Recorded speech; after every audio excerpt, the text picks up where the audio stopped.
उसका कोई शत्रु नहीं है, सबसे मित्रता होती है। योगी प्रभु का प्यारा है, योगी प्रभु का प्यारा है।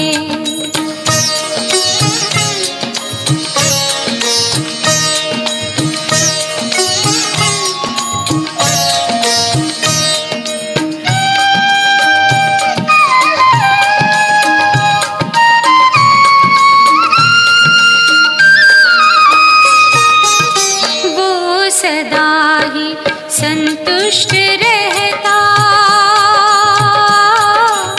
सदा शांत और प्रसन्न होता। वो सदा ही संतुष्ट रहता, सदा शांत और प्रसन्न होता। वो किसी को दुख नहीं देता, सभी में समता रखता है।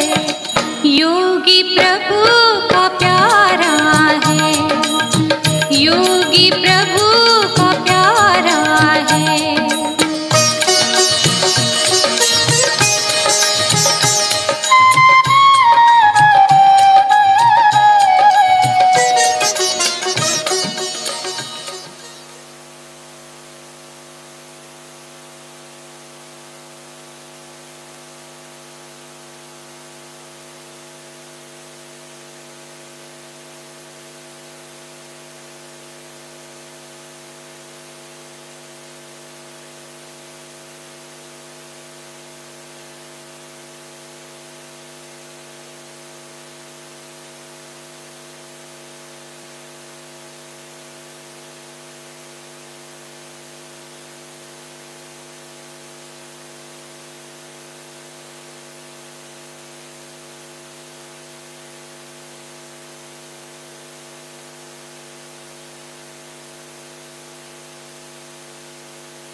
ओम शांति।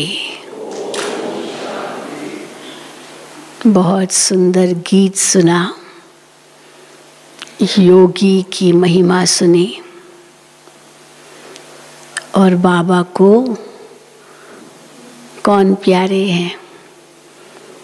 जो ज्ञानी तो आत्मा, योगी तो आत्मा है, वो भगवान को बहुत प्यारे हैं। गीता में भी ज्ञानी किसको कहेंगे उसका वर्णन आता है।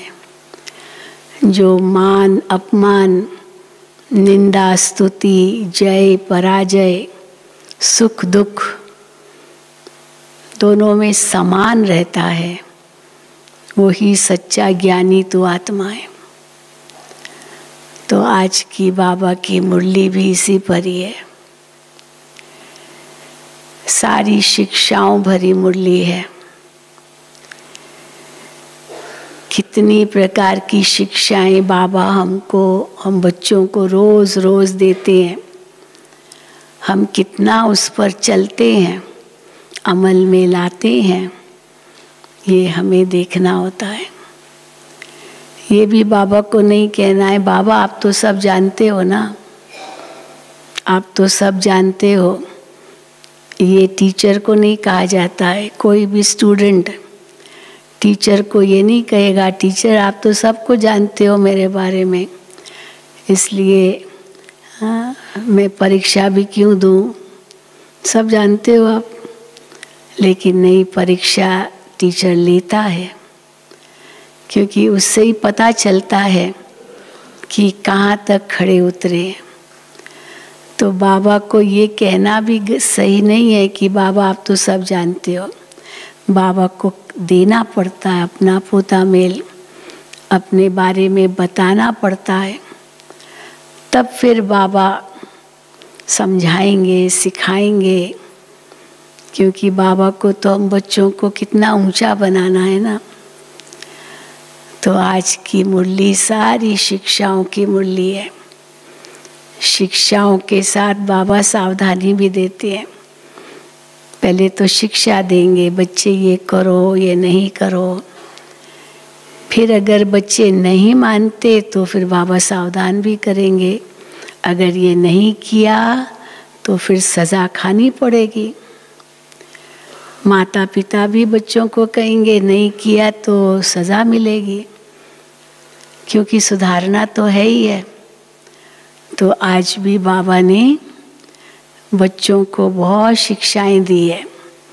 गिनती करना कितनी बाबा ने शिक्षाएं दी है। एक एक विकार को जीतने के लिए शिक्षा है। अगर आप ऐसे कॉलम बना सकते हैं, काम विकार को जीतने के लिए क्या शिक्षा है, क्रोध को जीतने के लिए लोभ को, मोह को, अहंकार को, ईर्ष्या को, द्वेष को, नफरत को, ये सब विकृतियाँ हैं। और कैसे इनको जीते वो भी बाबा हमें मुरलियों में शिक्षा देते हैं। और नहीं जीता तो क्या सज़ा मिलेगी वो भी बाबा बताते हैं। तो सुनेंगे आज के बाबा के महावाक्य। आज 16/8/2021 है। मीठे बच्चे, हेडिंग में ही कितनी शिक्षा है। मीठे बच्चे, सब बातों में सहनशील बनो। सहनशील बनो सब बातों में। निंदा, स्तुति, जय, पराजय, सब में समान रहो। और तीसरी बड़ी बात, सुनी सुनाई बातों पर विश्वास नहीं करो। अब कैसी सुनी सुनाई बातें होती है वो भी बाबा ने आज मुरली में सुनाया। तो मीठे बच्चे, सब बातों में सहनशील बनो। निंदा, स्तुति, जय, पराजय, सब में समान रहो। सुनी सुनाई बातों में विश्वास नहीं करो। प्रश्न है, आत्मा सदा चढ़ती कला में आगे बढ़ती रहे, उसकी सहज युक्तियां सुनाओ। सदा ही आगे बढ़ते रहें। कल से आज का दिन और अच्छा होना चाहिए। ऐसे नहीं कि कल अच्छा था आज अच्छा नहीं है, नहीं, आज कल से भी अच्छा होना चाहिए। तो आत्मा सदा चढ़ती कला में आगे बढ़ती रहे, उसकी सहज युक्तियां सुनाओ। उत्तर है, एक बाप से ही सुनो, दूसरे से नहीं। बाबा जो हमें कह रहे बस वही सुनना है, दूसरे कुछ भी कहते रहे। एक बाप से ही सुनो, दूसरे से नहीं। फालतू पर चिंतन में, वाहियात बातों में अपना समय बर्बाद न करो। तो आत्मा सदा चढ़ती कला में रहेगी। उल्टी सुल्टी बातें सुनने से, उन पर विश्वास करने से अच्छे बच्चे भी गिर पड़ते हैं। इसलिए बहुत संभाल करनी है। सुनी सुनाई बातें कितना नुकसान करती है। बाबा कहते हैं कैसे उसे गिर पड़ते हैं, इसलिए बहुत संभाल करनी है। ओम शांति। मीठे मीठे बच्चों को अब स्मृति आई है कि बरोबर आधा कल्प हमने बाप को याद किया है। भक्ति मार्ग में आधा कल्प याद किया है। जब से रावण राज्य शुरू हुआ है, रावण राज्य नहीं था तो थोड़ी याद करते थे। जब से रावण राज्य शुरू हुआ है, ऐसे भी नहीं कि कोई पूरा आधा कल्प याद किया है। द्वापर शुरू हुआ तो भी कोई इतना नहीं याद किया जितना अभी याद करते हैं, क्योंकि दुख इतना नहीं था, अभी दुख बहुत बढ़ गया है तो और याद करते हैं। तो ऐसे भी नहीं कि कोई पूरा आधा कल्प याद किया नहीं। जब जब दुख जास्ती आया है तब तब याद किया है। अभी तुमको पता पड़ा है कि भक्ति मार्ग से तो हम उतरते ही आए हैं। ड्रामा का राज बुद्धि में है, मुख से कुछ कहना भी नहीं है। हाँ, मुख से कुछ कहने का भी नहीं है। ड्रामा का राज सबको बुद्धि में है। हम उनके हो गए, इसलिए जास्ती ज्ञान की भी दरकार नहीं है। जास्ती तीख तीख बाबा कहते नहीं करो, बाबा के बन जाओ, बस बाबा के हो गए और कुछ नहीं चाहिए।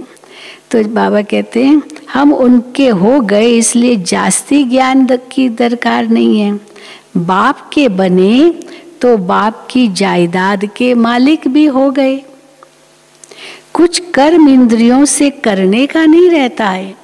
जैसे भक्ति मार्ग में कितनी मेहनत करते हैं, क्या क्या करते रहते। बाबा कहते वो भी कुछ करने का नहीं, बाप के बन गए तो बाप से वर्षे के अधिकारी बन गए।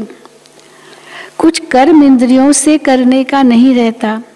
भक्ति मार्ग में भगवान से मिलने के लिए कितने यज्ञ तप दान पुण्य करते हैं। बाबा ने तो सबसे छुड़ा दिया। जहाँ भी जाओ सब जगह तीर्थ मंदिर अथाह है, सब जगह पूरे भारत में और यूपी में तो न जाने कितने होंगे हैं। तो सब जगह जहाँ भी जाओ तीर्थ मंदिर अथाह है। ऐसा कोई मनुष्य नहीं जो सारे भारत के तीर्थ और अथाह मंदिर आदि घूम सके। कितने हैं भारत में। अगर घूमे भी, चलो मान लो वो कहे, वो सोचे मैं सब तीर्थ जगह जाऊंगा, सब मंदिर में दर्शन करूंगा, चलो अगर घूमे भी तो भी बाबा कहेंगे, बाबा कहते कुछ मिलता तो है नहीं, बस धक्के ही खाएगा और क्या। वहाँ घंट घड़ियाल आदि कितना घमसान है, यहाँ कोई घमसान की बात ही नहीं है, बिल्कुल साइलेंस। न गीत गाने न तालियां बजाने की भी बात है। भजन कीर्तन न जाने क्या क्या करते हैं, तालियां बजाते रहते हैं। बाबा तो उसके लिए मना करते हैं, बहुत आवाज़ में भी नहीं आओ, एक हाथ की ताली बस। अगर एक्नॉलेज करना है, खुशी प्रकट करनी है तो एक हाथ की ताली बहुत, उसमें आवाज़ नहीं है। तो न तालियां बजाने की बात है। मनुष्य तो क्या क्या नहीं करते हैं, अथाह कर्म कांड है। यहाँ तो तुम बच्चों को सिर्फ याद करना है और कुछ भी नहीं। घर में रहते सब कुछ करते, सिर्फ बाप को याद करना है। तुम जानते हो अभी हम देवता बनते हैं, यहाँ ही दैवी गुण धारण करना है। ऐसा नहीं वहाँ जाकर के दैवी गुण धारण करेंगे, यहाँ ही धारण करना है। खान पान भी शुद्ध होना चाहिए। 36 प्रकार के भोजन तो वहाँ मिलेंगे।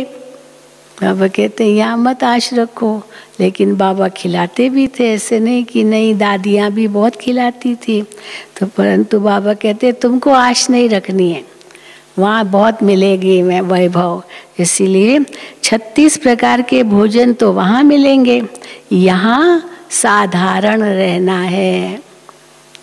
न बहुत ऊंच न बहुत नीच। दादी जी हमेशा कहा करते थे, सिंपल एंड ब्यूटीफुल, ये 2 शब्द दादी जी हमेशा कहते थे। कोई भी बिल्डिंग बनाओ, मकान बनाओ, सिंपल एंड ब्यूटीफुल। वो बाहर का डेकोरेशन आजकल क्या नहीं, कैसी कैसे डिज़ाइन से बनाते हैं बिल्डिंग्स, क्या नहीं करते हैं। बाबा कहते हैं तुमको इन सब में जाने की ज़रूरत नहीं। इसलिए देखो बाबा के जितने भी परिसर है, जो बिल्डिंग्स है, बस उस ज़मीन अनुसार बनाते हैं, बाकी कोई ऐसा शोई उस प्रकार से तो नहीं बनाते। तो बाबा कहते हैं न बहुत ऊंच न बहुत नीच, सब बातों में सहनशीलता भी चाहिए। निंदा स्तुति जय पराजय सर्दी गर्मी ये सब कुछ सहन करना पड़ता है। समय ही ऐसा है, पानी नहीं मिलेगा।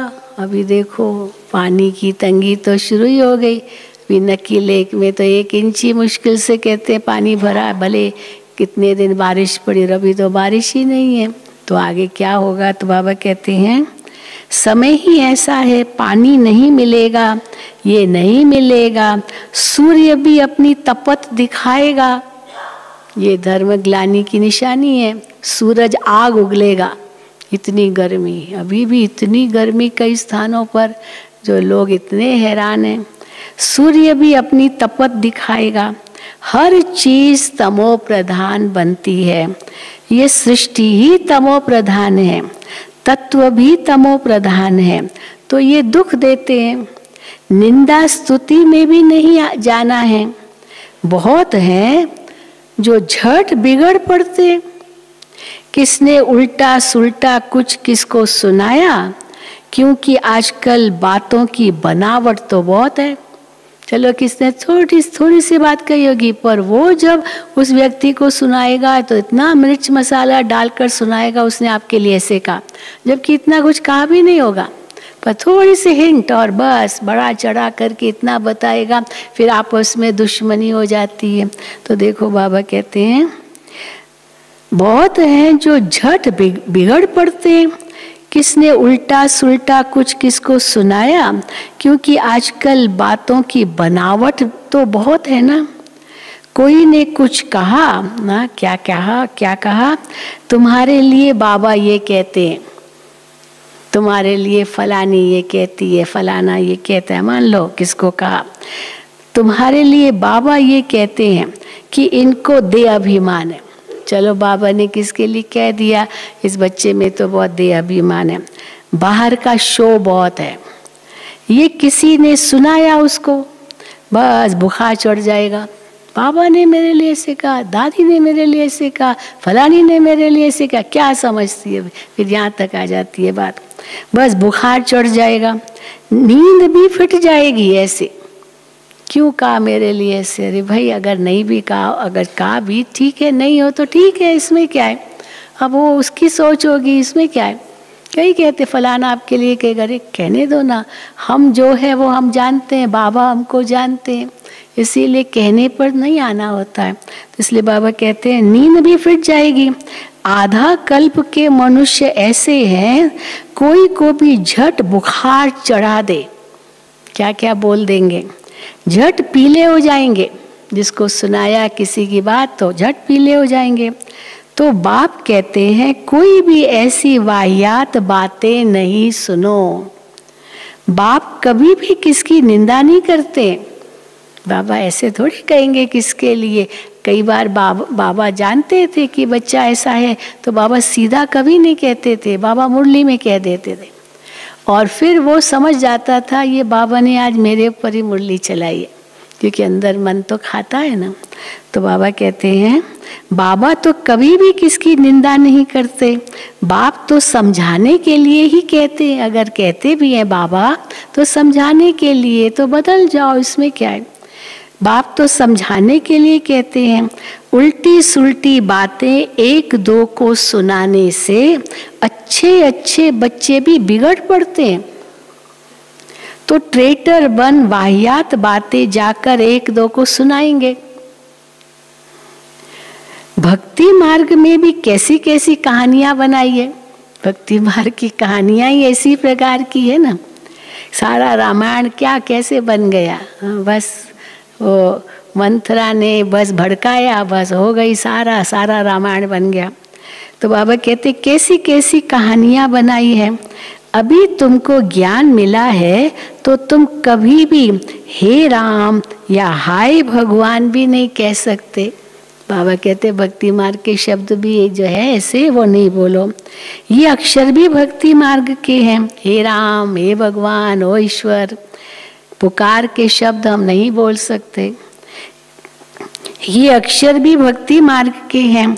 तुम्हारे मुख से ऐसे अक्षर नहीं निकलने चाहिए। बाबा तो आ गया है तो अभी थोड़ी पुकारेंगे बाबा को। बाप सिर्फ कहते हैं मीठे लाडले बच्चों आत्म अभिमानी बनो। और सचमुच जिसको अभिमान होगा ना उसको अपमान भी जल्दी लगेगा और बिगड़ भी पड़ेगा, तुरंत बिगड़ जाएगा। तो क्योंकि अभिमानी है, फिर उसको कहो तुमको अभिमान है, कहेगा काय को अभिमान है जब दिखा रहा है अभिमान है। तो बाबा कहते हैं मीठे लाडले बच्चे, बाबा सिर्फ कहते हैं आत्म अभिमानी बनो। कितना प्यार से समझाते हैं, किसकी भी बात नहीं सुनो, फालतू पर चिंतन नहीं करो। क्या नहीं करो, क्या करो, बाबा सब शिक्षाएं देते हैं। फालतू पर चिंतन नहीं करो। एक बात पक्की कर लो। कौन सी एक बात पक्की कर लो? हम आत्मा हैं, ये पक्की कर लो बात। आत्मा अविनाशी है, शरीर विनाशी है। आत्मा ही संस्कार धारण करती है। अब तुम बच्चों को आत्म अभिमानी बनना है। द्वापुर से तुम रावण राज्य में देह अभिमानी बनते हो, इसलिए अभी देही अभिमानी बनने में मेहनत लगती है। घड़ी घड़ी बुद्धि में ये आना चाहिए। क्या आना चाहिए बुद्धि में घड़ी घड़ी? कि हमको बेहद का बाप मिला है। आता है बुद्धि में हर वक्त, मुझे कौन मिला है? बेहद का बाप मिला है। कल्प कल्प बाप वर्षा देते हैं, अब उनकी मत पर चलना है। उनके लिए ही गायन है, शिव बाबा के लिए गायन है। तुम मात पिता हम बालक तेरे, तुम्हारी कृपा ते सुख घनेरे। वो सब संबंधों से सुख देने वाला है, उसमें सब मिठास है। बाबा ने उस दिन भी कहा सबसे मीठी सैक्रीन है शिव बाबा, उनमें सब मिठास है। बाकी और मित्र संबंधी आदि दुख देने वाले ही हैं। एक ही बाप है जो सबको सुख देने वाला है। और रास्ता भी बिल्कुल सहज बताते हैं कि अपने को आत्मा समझ मुझ बाप को याद करो। सबसे सहज रास्ता बाप समझाते हैं, ये कोई नई बात नहीं है। अगर बाबा कहते हैं अपने को आत्मा समझ मुझे याद करो, ये नई बात नहीं है। तुम जानते हो हर 5000 वर्ष के बाद हम ऐसे बाप के पास आते हैं। ये कोई साधु संत नहीं है जिसके पास आए हो। तुम कोई साधु संत आदि के पास नहीं रहते। बाकी हाँ, साधु संत के पास हम नहीं रहते। बाकी हाँ, बाबा कहते प्रवृत्ति मार्ग के संबंध से तोड़ निभाना है। रहो अपने परिवार में, रहो अपने गृहस्थ में, तोड़ निभाना भी है, परंतु फिर भी न्यारा प्यारा बनना। तोड़ शब्द के दो अर्थ होते, एक है भाई तोड़ना, तोड़कर निभाना एक बात है। दूसरा तोड़ निभाना माना अंत तक निभाना भी है, छोड़ना भी नहीं। बाबा तो कभी नहीं कहते कि छोड़ दो। भले कई आते हैं कहते आप लोग अपने लौकिक में जाते हो, हम कहते क्यों नहीं जाते हैं, ज़रूर जाते हैं, ऐसी क्या बात है, क्यों नहीं जाएंगे, हम कोई सन्यासी थोड़ी है उस प्रकार के। तो बाबा कहते प्रवृत्ति मार्ग के संबंध से तोड़ निभाना है, नहीं तो और ही खिटखिट हो जाती है। तो युक्ति से चलो। कैसे चलो? हाँ, बाबा वो भी सिखाते, युक्ति से चलो। प्यार से हर एक को समझाना है कि देखो अभी विनाश का समय नज़दीक है। लौकिक संबंधियों को भी समझाना है कि विनाश का समय नज़दीक है। ये आसुरी दुनिया खत्म होनी है, अब देवता बनना है, दैवी गुण यहाँ धारण करने हैं। प्यार से समझाना चाहिए।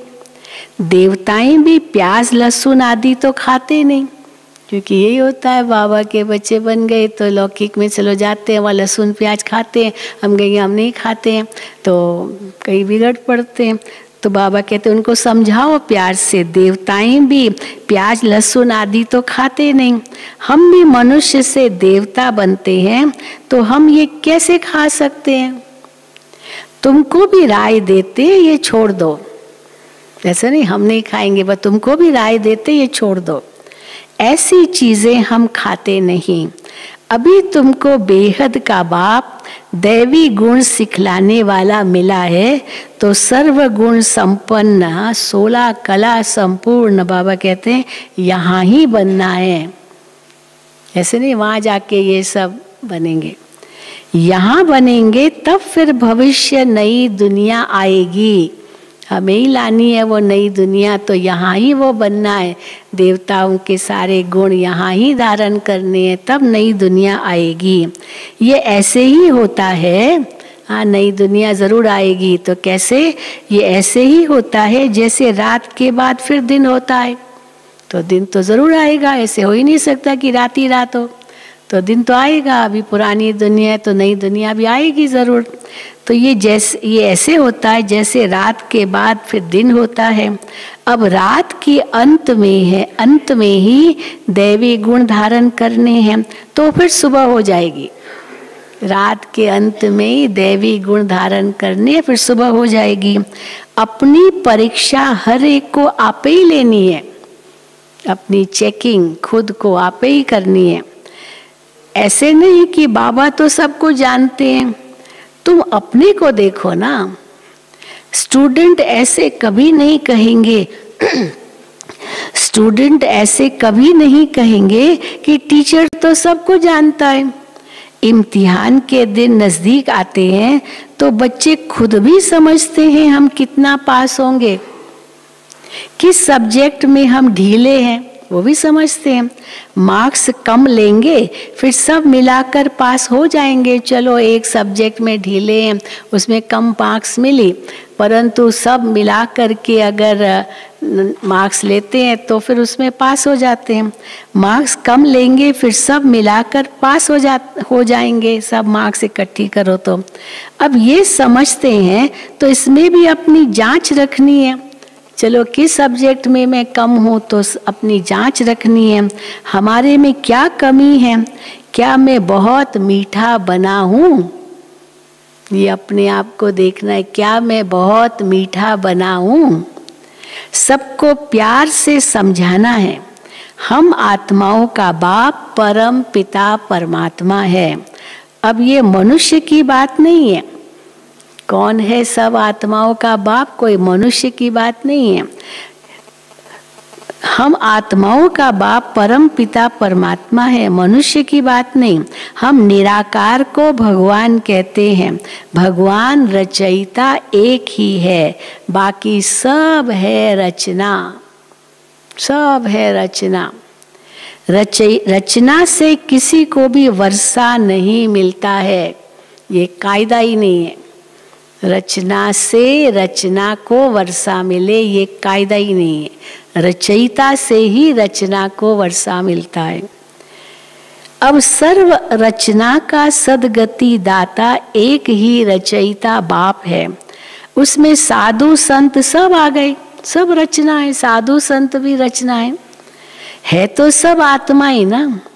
हाँ मनुष्य अच्छे बुरे तो होते ही है सब आत्माएं, बाकी कोई अच्छे हैं कोई बुरे हैं। पोजीशन किसका ऊंचा किसका नीचा होता है, लेकिन है तो सब आत्माएं। सन्यासियों में भी नंबरवार हैं, कोई तो देखो भीख मांगते रहते हैं, अब पहने हैं गेरुए कपड़े और भीख मांगते रहते हैं।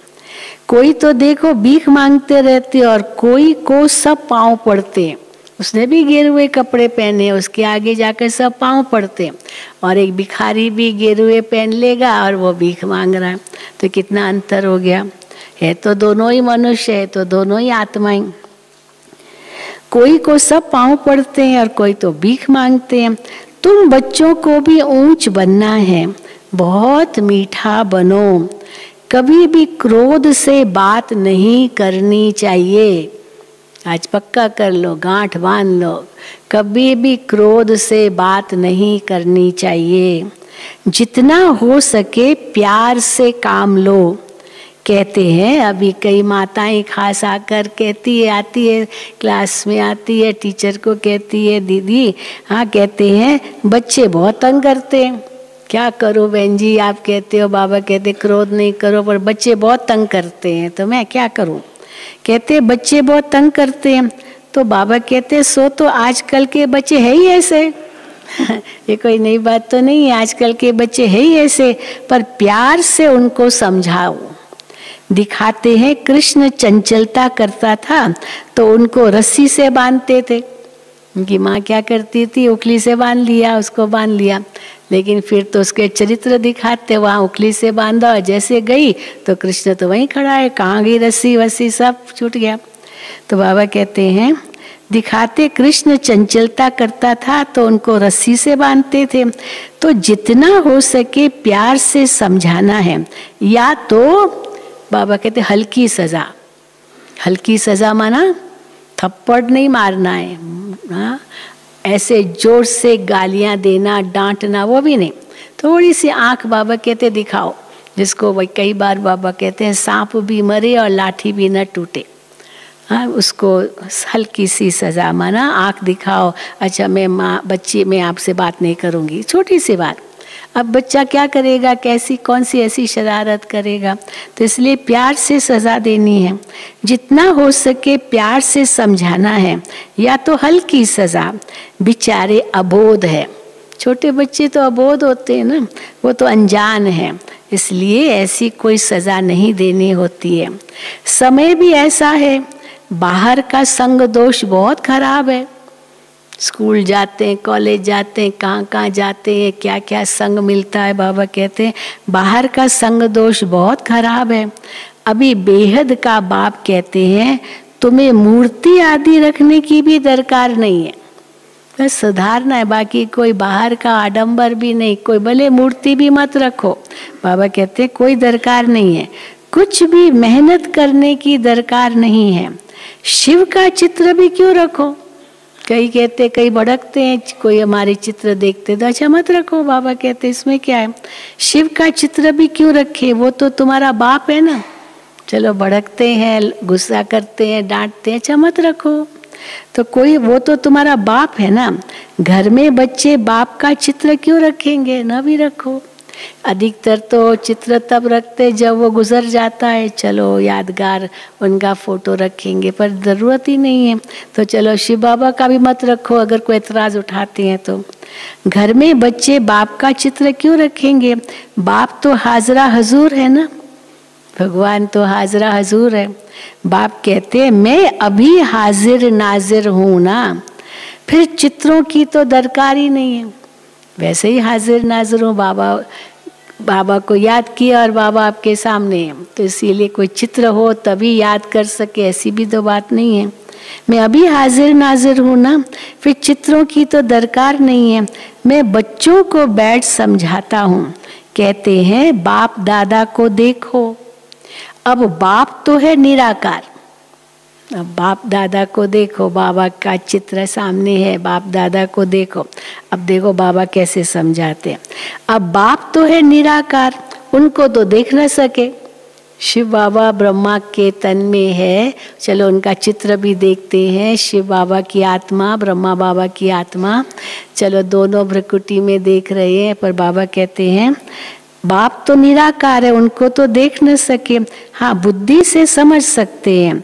बाप कहते हैं मैं इनमें प्रवेश कर तुमको नॉलेज बैठ देता हूँ, नहीं तो कैसे आऊँ, कैसे ज्ञान सुनाऊँ, कृष्ण के तन में कैसे आएगा, सन्यासियों में भी नहीं आ सकता हूँ। किसी सन्यासी के तन में आ वो भी नहीं होगा, क्योंकि बाबा को तो पवित्र प्रवृत्ति मार्ग की स्थापना करनी है, सन्यासी तो निवृत्ति मार्ग के हैं, तो कोई सन्यासी के तन में भी नहीं आ सकते, सन्यासियों में भी नहीं आ सकता हूँ। मैं आता ही उनमें हूँ जो पहले नंबर में था, वही श्री कृष्ण की आत्मा अंतिम जन्म में उनके तन में आता हूँ, अब वही लास्ट नंबर में है। तुमको भी अभी पढ़कर फिर पहले नंबर में जाना है, जैसे ये जा रहा है। बाबा कहते हैं ना ये भी स्टूडेंट है तुम्हारी तरह, तुमको भी अभी पढ़कर फिर पहले नंबर में जाना है। पढ़ाने वाला तो एक ही है जिसको ज्ञान का सागर कहा जाता है। तुमको ज्ञान बहुत अच्छा मिलता है, मिलता है ना अच्छा ज्ञान, कोई तकलीफ बाबा नहीं देते। तुमको ज्ञान बहुत अच्छा मिलता है। तुम जानते हो शांति धाम हमारा घर है। अब ये ज्ञान है हमको, शांति धाम हमारा घर है और सुख धाम हमारी राजधानी है और दुख धाम रावण की बादशाही है। बस यही समझना है। तो शांति धाम हमारा घर है, सुख धाम हमारी राजधानी है, दुख धाम रावण की बादशाही है। अब बाप कहते हैं मीठे मीठे बच्चों, अपने घर शांति धाम को याद करो, सुख धाम को याद करो और दुख धाम के बंधन को भूलते जाओ। ऐसे और कोई कह न सके, न वो जा सकते हैं, ना ऐसे जा भी नहीं सकते शांति धाम सुख धाम, ना कोई ऐसे कह सकते हैं। ड्रामा के बीच से वापस तो कोई भी जा न सके। ये जो कहते हैं फलाना ज्योति जोत समाया व पार निर्वाण गया, एक भी जाता नहीं है। एक तो गारंटी से बाबा कहते, दूसरा अथॉरिटी से कहते, एक भी जाता नहीं है, एक भी जाता नहीं है। सबका बाप अथवा मालिक एक ही परम पिता परमात्मा है। वो सब आशिकों का एक ही माशूक है। अब बाबा ने सारी पॉइंट आशिक और माशूक की सुनाई है। वो सब आशिकों का एक ही माशूक है। वो जिस्मानी आशिक माशूक एक दो को याद करते हैं। कई ऐसे आशिक माशूक की फिल्में भी बहुत आई थी, तो कैसे वो एक दो को याद करते हैं, वो उनका वो आ गया जैसे सामने है नहीं, लेकिन उनको याद आ गया और वो सामने आ गई या सामने आ गया, बस उसको ऐसे देखते रहेंगे। लोग समझेंगे ये पागल है, खाना खा रहा है बस देखते रहेंगे, खाना ही भूल गया और सब भूल गया। ऐसे आशिक माशूक की कहानियाँ सुनाते हैं। वो जिस्मानी आशिक माशूक एक दो को याद करते हैं, बुद्धि में चित्र आ जाता है, फिर एक दो को याद करते रहेंगे, खाना खाते रहेंगे, याद करते रहेंगे। अब वो तो है एक जन्म के आशिक माशूक, एक ही जन्म, दूसरे जन्म में वही रहे जरूरी तो नहीं है ना। एक जन्म के आशिक माशूक, तुम जन्म जन्मांतर के आशिक हो एक माशूक के, क्योंकि भक्ति मार्ग में तो एक को ही याद किया। तुमको और कुछ भी नहीं करना है, सिर्फ एक बाप को याद करना है। उन आशिक माशूक के सामने चित्र आ जाता है, बस उनको देखते देखते काम भी ठहर जाता है। ऐसे आशिक माशूक की कहानियाँ बताते हैं, बस उनको वो सामने आ गई और उसको वह देख ही रहा है। भले फिजिकली नहीं है, वो है नहीं, लेकिन जैसे उसको याद आ गई, उसको जैसे दिखाई दिया और बस देखते रहेंगे और काम भी ठहर जाता है। फिर उनका चेहरा गुम हो जाता है, फिर काम करने लग पड़ते हैं। ऐसे आशिक माशूक की कहानियाँ बताते हैं। अब इसमें तो ऐसे नहीं है कि बाबा बिंदी सामने आई और आप ठहर गए, कुछ काम रोक दिया, नहीं। भले काम भी करो, बिंदी को भी याद करो, सहज है। इसमें तो ऐसे नहीं है। आत्मा भी बिंदी, परमात्मा भी बिंदी। अपने को आत्मा समझ बाप को याद करना, इसमें ही मेहनत है। वहाँ तो और ही मेहनत नहीं है, क्योंकि फिजिकल बॉडी है, शरीर वो साकारी है तो सहज याद पड़ता। यहाँ तो आत्मा समझ परमात्मा को याद करना, बिंदी को याद करे। बाबा कहते इसमें मेहनत है, इसमें मेहनत है। कोई भी ऐसी प्रैक्टिस तो करते नहीं दुनिया में, ऐसी कोई प्रैक्टिस नहीं करते मैं बिंदी हूँ और बिंदी को याद करूँ। अपने को आत्मा समझ बाप को याद करना, कोई ऐसी प्रैक्टिस करते नहीं। आत्मा का ज्ञान मिला अर्थात आत्मा का ज्ञान मिला अर्थात आत्मा को रियलाइज किया, महसूस किया। कोई दिखाई दे जरूरी नहीं है, महसूस होता है मैं आत्मा यहाँ भ्रिकुटी में हूँ। आत्मा को रियलाइज किया, बाकी रहा परमात्मा। अब वो भी तुम जानते हो। बाबा आकर यहाँ भ्रकुटी में बैठते हैं, तो जब बाबा का चित्र देखते हैं, बाबा बैठे हैं, तो बाबा की भ्रकुटी के में आत्मा परमात्मा दोनों हैं। तो बाबा आकर यहाँ भ्रकुटी में बैठते हैं। इनकी जगह भी यहीं है, जहाँ ब्रह्मा बाबा की आत्मा है वहीं शिव बाबा भी आत्मा, वो भी आत्मा है, वो आकर वहीं बैठते हैं। आत्मा कहाँ, इनकी जगह भी यहाँ है। आत्मा कहाँ से भी चली जाती है मालूम नहीं पड़ता है। कई पूछते आत्मा कैसे आती है, कहाँ से जाती है, कैसे निकलती है। बाबा कहते पता थोड़ी पड़ता है, आत्मा दिखाई थोड़ी देती है। तो आत्मा कहाँ से चली जाती है मालूम ही नहीं पड़ता, परंतु उनका मुख्य स्थान भ्रकुटी है। वो कहाँ आगे ठहरती है वो तो भ्रकुटी है। बाप कहते हैं मैं भी बिंदी हूँ, इसमें आकर बैठा हूँ, तुमको पता भी नहीं पड़ता है। कई बार पता भी नहीं पड़ता था शिव बाबा बोल रहे हैं या ब्रह्मा बाबा बोल रहे हैं, पर शिव बाबा बोलते हैं, थोड़ा अंतर तो दिखाई देता था, लेकिन फिर भी इतना नहीं पता चलता था क्योंकि दोनों कंबाइंड कार्य करते थे। तुमको पता भी नहीं पड़ता है। बाप तुम बच्चों को बैठ सुनाते हैं, तुमको जो सुनाते हैं वो फिर हम भी सुनते हैं। अब ये ब्रह्मा बाबा कह रहे हैं मैं भी स्टूडेंट की तरह सुनता हूँ, जैसे तुमको शिव बाबा इस मुख से सुनाते हैं मैं भी सुनता हूँ, लेकिन मैं सबसे पहले सुनता हूँ। ब्रह्मा बाबा कहते हैं मेरे कान सबसे नज़दीक है, अब मैं जो बोलूँगी मेरे कान सबसे पहले सुनेंगे, फिर आपके कानों तक पहुँचेगा। तो ये बाबा कहते थे मैं नंबर 1 स्टूडेंट हूँ, कभी मुरली मिस नहीं करता हूँ। तुम बच्चे तो मुरली मिस कर लेंगे, लेकिन मैं तो मिस नहीं करता हूँ, क्योंकि शिव बाबा इनके द्वारा ही बोलेंगे तो ये कैसे मिस करेंगे मुरली। तो बाबा कहते हैं तुमको जो सुनाते हैं वो हम भी सुनते हैं। अब बाबा सुनाते हैं बच्चों को तो ब्रह्मा बाबा भी सुनते हैं। समझानी तो बिल्कुल राइट है, दैवी धर्म वाले जो होंगे वो झट समझ जाएंगे। ये राजधानी स्थापन हो रही है, पहले स्थापना फिर विनाश भी होगा, और कोई धर्म स्थापक ऐसे नहीं करते। ऐसे नहीं धर्म स्थापक आया और स्थापना की अपने धर्म की और फिर विनाश कर देगा, बाकी नहीं। केवल शिव बाबा ही ये कार्य करते हैं, सतयुगी देवी धर्म की स्थापना करते हैं फिर विनाश होता है। पहले स्थापना और फिर विनाश भी होगा, और कोई धर्म स्थापक ऐसे नहीं करते हैं। वो तो सिर्फ अपना धर्म स्थापन करते हैं फिर वृद्धि को पाते हैं, वो तो थमाने के लिए आते हैं सृष्टि को। यहाँ तो जो जितना पुरुषार्थ करता है उतना भविष्य में ऊंच पद पाते हैं। तुम भविष्य 21 जन्मों के लिए प्रारब्ध बनाते हो तो कितना पुरुषार्थ करना चाहिए, और है भी बहुत सहज। योग भी सहज, जिससे तुम्हारे विकर्म विनाश होते हैं। तो बाप कहते मैं गारंटी करता हूँ कल्प कल्प में ही आकर तुम बच्चों को पावन बनाता हूँ, वहाँ पतित एक भी नहीं होता है। ज्ञान भी कितना सहज है, 84 जन्मों का चक्र कैसे लगाते हैं वो भी अभी बुद्धि में सारी नॉलेज है।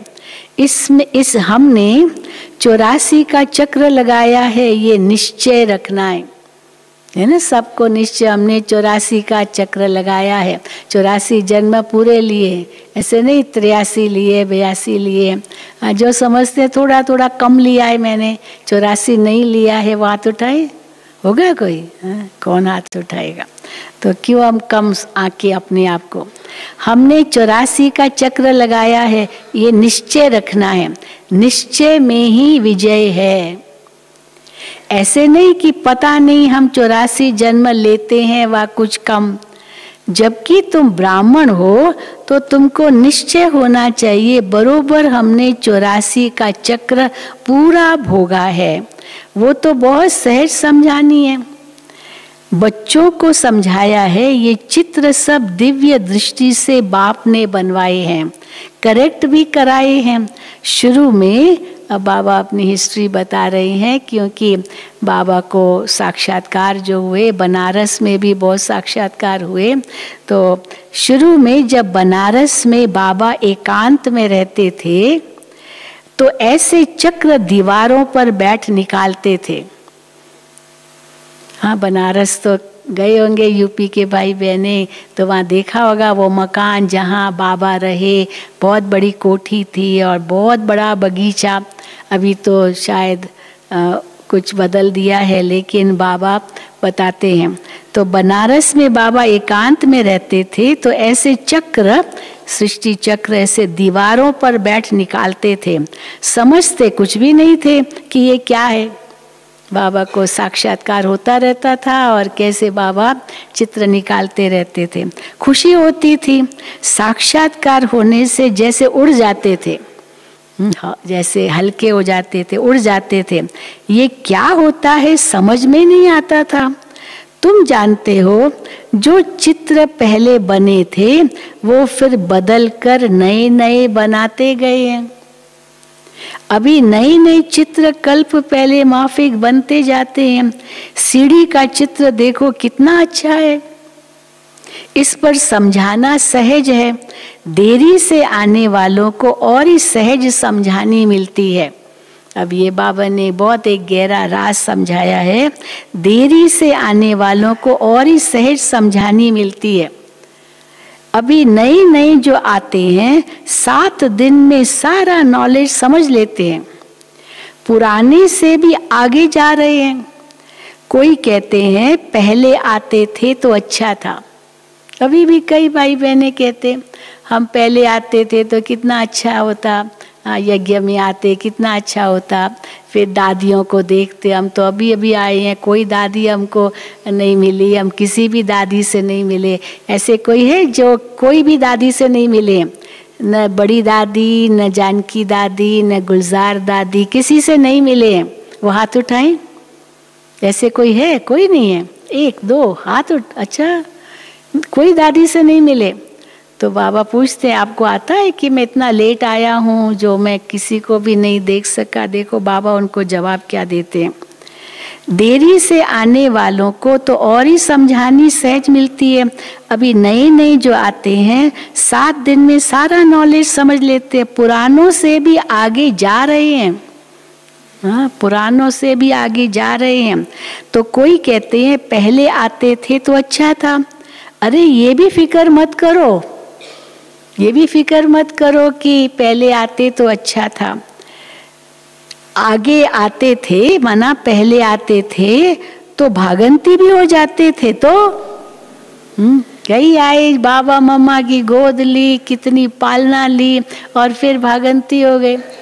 मनोहर दादी से भी कई बार कहते थे दादी हम पहले आते तो कितना अच्छा होता।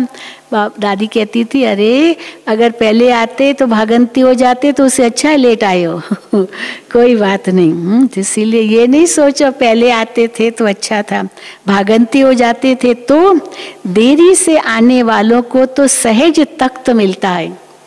इसलिए बाबा जो बाद में आते बाबा उनको कहते हैं last so fast so first. ये कभी नहीं सोचो मैं तो लेट आया हूँ, मैं आगे कैसे जा सकता हूँ। कल भी एक बहन ने मेरे को फ़ोन किया, कहती है मुझे किसी ने कहा तुम लेट आई हो ना तो तुम सतयुग में कभी नहीं आओगी। तो दीदी ऐसे है क्या? मैं सतयुग में नहीं आ सकूंगी। तो मैंने कहा क्यों नहीं आ सकोगी, ऐसी क्या बात है? मैंने तो किसी को भी नहीं देखा, बाबा मम्मा भी नहीं देखा, दादियों को भी नहीं देखा, तो मैं सतयुग में कैसे आऊंगी? मैंने कहा आ सकती हो। तो भी क्या नहीं देखा तो आप बाबा से योग लगाना है, कोई किसी और से योग थोड़ी लगाना है। आप आ सकती हो। तो आ सकती हूँ मैं। तो उसको इतना आश्चर्य हुआ कि मैं आ सकती हूँ। तो देखो बाबा कहते हैं आगे आते थे तो भागंती हो जाते थे। तो देरी से आने वालों को सहज तख्त मिलता है। पहले जो थे देखो वो फिर अब है नहीं, खत्म हो गए। पिछाड़ी में रिजल्ट का मालूम पड़ता है कौन पास हुआ। इसलिए अभी ये रेस है, दौड़ते रहो, आगे बढ़ते रहो, बीच बीच में नए ऐड होते जाते हैं, वो पुरानों को पीछे छोड़ के आगे जाते। इसीलिए ये नहीं घबराओ कि हम लेट आए हैं, नए नए निकलते हैं और झट सर्विस में लग पड़ते हैं, पुराने इतना नहीं लगते हैं। नई नई बच्चियां सर्विस से दिल पर चढ़ी रहती है, पुराने कितने तो खत्म हो गए। इसलिए बाबा कहते हैं जिनको सर्वोत्तम ब्राह्मण कुल भूषण कहा जाता है, उनमें भी कई आश्चर्यवश सुनंती भागंती हो गए। जो गाया हुआ है वो अब प्रैक्टिकल हो रहा है, लेकिन वो जो चले गए वो तो हड्डी वड्डी तोड़ दी। अभी टूट गई एक बार हड्डी, फिर दोबारा उसी रूप से तो जुड़ेगी नहीं, परंतु जो नए आए हैं उनमें तो नया जोश होता है, वो तो बहुत आगे बढ़ सकते हैं। परंतु पुराने जो है थोड़ा बहुत कुछ गलतियां की या जो कुछ भी किया, और बाबा कहते चलो 5 मंजिल से न गिरे तो 4 मंजिल, 3 मंजिल, 2 मंजिल, या वैसे भी गिरते हैं तो भी हड्डी टूट जाती है, होता है ना। तो बाबा कहते हैं चलो अब लेट आए हो तो बहुत शक्ति बाबा देते हैं, अब आगे जा सकते हो। तो बाबा कहते हैं उनमें भी कोई आश्चर्यवश सुनंती भागंती हो जाते हैं। जो गाया हुआ है वो अब प्रैक्टिकल हो रहा है, इसलिए कभी मत घबराओ मैं लेट आया, मैं लेट आया, ये कभी नहीं सोचो। अच्छा, मीठे मीठे सिकील दे बच्चों प्रति माता पिता बाप दादा का याद प्यार और गुड मॉर्निंग। रूहानी बाप की रूहानी बच्चों को नमस्ते। हम रूहानी बच्चों की रूहानी बाप दादा को याद प्यार, गुड मॉर्निंग और नमस्ते। धारणा के लिए मुख्य सार, अपनी जांच आप ही करनी है। हाँ, ये नहीं कहो बाबा आप सब जानते हैं, अपनी जांच आप ही करनी है। देखना है मैं बहुत बहुत मीठा बना हूँ, हमारे में क्या क्या कमी है। सब दैवी गुण धारण हुए हैं, अपनी चलन देवताओं जैसी बनानी है। आसुरी खान पान त्याग देना है। दूसरा, कोई भी वाहियात बातें न सुननी है और न बोलनी है। सहनशील बनना है। वरदान, कर्मातीत स्टेज पर स्थित हो, चारों ओर की सेवाओं को हैंडल करने वाले सिद्धि स्वरूप भव। कर्मातीत स्टेज पर स्थित हो, चारों ओर की सेवाओं को हैंडल करने वाले सिद्धि स्वरूप भव। आगे चलकर चारों ओर की सेवाओं के विस्तार को हैंडल करने के लिए भिन्न भिन्न साधन अपनाने पड़ेंगे, क्योंकि उस समय पत्र व्यवहार या टेलीग्राम, टेलीफोन आदि भी काम नहीं करेंगे। ऐसे समय पर वायरलेस सेट चाहिए, वायरलेस सेट चाहिए।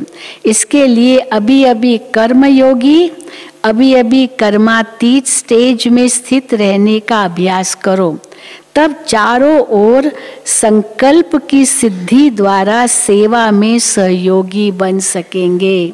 संकल्प की सिद्धि द्वारा सेवा में सहयोगी बन सकेंगे। स्लोगन, परमात्म प्यार की पालना का स्वरूप आपकी सहयोगी जीवन है। परमात्म प्यार की पालना का स्वरूप आपकी सहयोगी जीवन है। आपका जितना सहयोग मिलता जाएगा वो परमात्म पालना का अनुभव कराएगा। अच्छा, हम रोज दादी जी की विशेषताएं सुनाते हैं। अगस्त का महीना है तो दादी जी की 25 विशेषताएं जो आई है उनमें से रोज एक एक सुनाते हैं। तो आज 16 तारीख है। दादी जी की 16वां नंबर की विशेषता, अनुभवों की अथॉरिटी के साथ नम्रता का अवतार थी दादी प्रकाशमणि। दादी जी अनुभवों की अथॉरिटी के साथ नम्रता का अवतार। दादी जी ने ज्ञान और योग की गहराइयों को समझकर उसे अपने अनुभव में उतारा। वे अनुभवों की अथॉरिटी थी। बाबा की शिक्षाओं से दादी जी ने अपना श्रृंगार किया। वे यज्ञ की हर प्रकार की स्थूल सूक्ष्म सेवाओं में सदा आगे रहती, पहले करती फिर दूसरों से करवाती। वे अथॉरिटी होते भी नम्रता का अवतार थी। उनके अथॉरिटी के बोल भी सबको बहुत प्यारे लगते थे। सत्यता की अथॉरिटी होते भी उनके हर बोल में सभ्यता समाई रहती थी। सत्य बोलती थी लेकिन सभ्यता के साथ।